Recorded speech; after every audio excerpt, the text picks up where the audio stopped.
റഷ്യ-യുക്രൈൻ യുദ്ധത്തെക്കുറിച്ചുള്ള തന്റെ കാഴ്ചപ്പാടുകൾ Donald Trump തുറന്നു പറയുകയാണ്.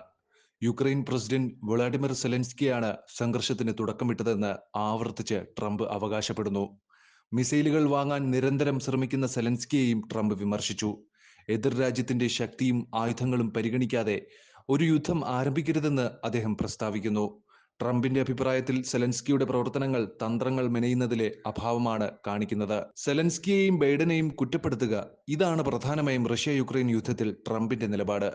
നിലവിലുള്ള യുദ്ധത്തിന് ട്രംപ് നിരന്തരം സെലൻസ്കിയെയും യുഎസ് പ്രസിഡന്റ് ജോ ബൈഡനെയും കുറ്റപ്പെടുത്തുന്നു. സംഘർഷം രൂക്ഷമാകുന്നതിന് അവർ ഉത്തരവാദികളാണെന്ന് സൂചിപ്പിക്കുകയും ചെയ്യുന്നു. വെടിനിർത്തൽ, പ്രദേശങ്ങൾ വിട്ടുകൊടുക്കുക, പ്രകൃതി വിഭവങ്ങളുടെ നിയന്ത്രണം എന്നിവ റഷ്യയ്ക്ക് ഗുണകരമായ ഇളവുകൾ നൽകാൻ ട്രംപ് യുക്രൈനിൽ സമ്മർദ്ദം ചെലുത്തുകയുണ്ടായി. എന്നിരുന്നാലും അദ്ദേഹം റഷ്യയിൽ സമാനമായ സമ്മർദ്ദം ചെലുത്തിയിട്ടുമില്ല. യുദ്ധത്തെക്കുറിച്ചുള്ള ട്രംപിന്റെ നിലപാട് റഷ്യൻ താൽപര്യങ്ങളുമായി പൊരുത്തപ്പെടുന്നതായിട്ടാണ് കാണിക്കുന്നത്. കൂടാതെ അദ്ദേഹം തന്റെ സമീപകാല പ്രസ്താവനകളിൽ റഷ്യയോട് കൂടുതൽ അനുഭാവം പുലർത്തുന്നതായും കാണാം. റഷ്യ-യുക്രൈൻ യുദ്ധത്തെക്കുറിച്ച് വിരൽ ചൂണ്ടുന്ന പ്രധാന വസ്തുതകൾ 2014 ക്രിമിയ അധിനിവേശത്തിൽ നിന്നും പിടിച്ചടക്കലിൽ നിന്നുമൊക്കെ ഉടലെടുത്ത സംഘർഷത്തിൽ 2022 ഫെബ്രുവരി 24-നാണ് റഷ്യ യുക്രൈനെ ആക്രമിക്കുന്നത്.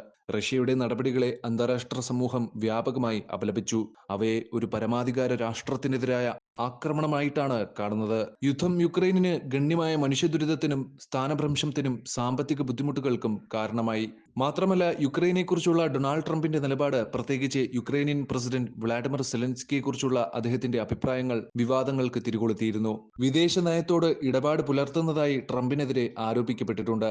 ഇത് യുക്രൈന്റെ താൽപര്യങ്ങൾക്ക് വിട്ടുവീഴ്ച ചെയ്യുന്ന കരാറുകൾ ഉണ്ടാക്കാൻ ട്രംപിനെ പ്രേരിപ്പിച്ചേക്കാം. സെലൻസ്കിയെക്കുറിച്ചുള്ള ട്രംപിന്റെ അഭിപ്രായങ്ങൾ യുക്രൈനിയൻ പ്രസിഡന്റിന്റെ നിയമസാധുതയെ ദുർബലപ്പെടുത്താനുള്ള ശ്രമമായി കണക്കാക്കപ്പെട്ടിരുന്നു.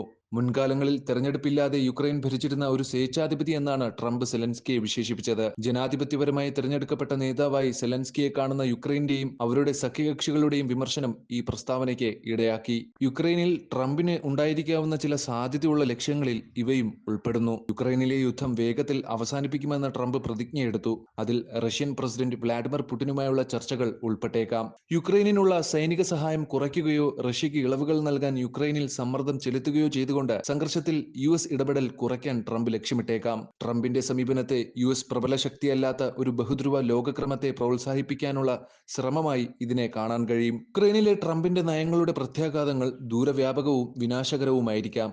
ബലപ്രയോഗത്തിലൂടെ പിടിച്ചെടുത്ത യുക്രൈനിയൻ പ്രദേശത്തിനു മേലുള്ള റഷ്യൻ പരമാധികാരം അംഗീകരിക്കുന്നത് പുടിനുമായുള്ള ട്രംപിന്റെ സാധ്യതയുള്ള കരാറിൽ ഉൾപ്പെട്ടതാണ്. ഇത് അന്താരാഷ്ട്ര നിയമവ്യവസ്ഥയ്ക്ക് വിനാശകരമായ പ്രഹരമായിരിക്കും നേരിടേണ്ടി വരിക. ട്രംപിന്റെ നയങ്ങൾ നാറ്റോയിലെ യുക്രൈന്റെ സാധ്യതയുള്ള അംഗത്വത്തെയും ബാധിക്കും. ഇത് യൂറോപ്യൻ സുരക്ഷയ്ക്ക് കാര്യമായ പ്രത്യാഘാതങ്ങളും ഉണ്ടാക്കും. യുക്രൈനെക്കുറിച്ചുള്ള ട്രംപിന്റെ നിലപാട് ബഹുമുഖമാണ്.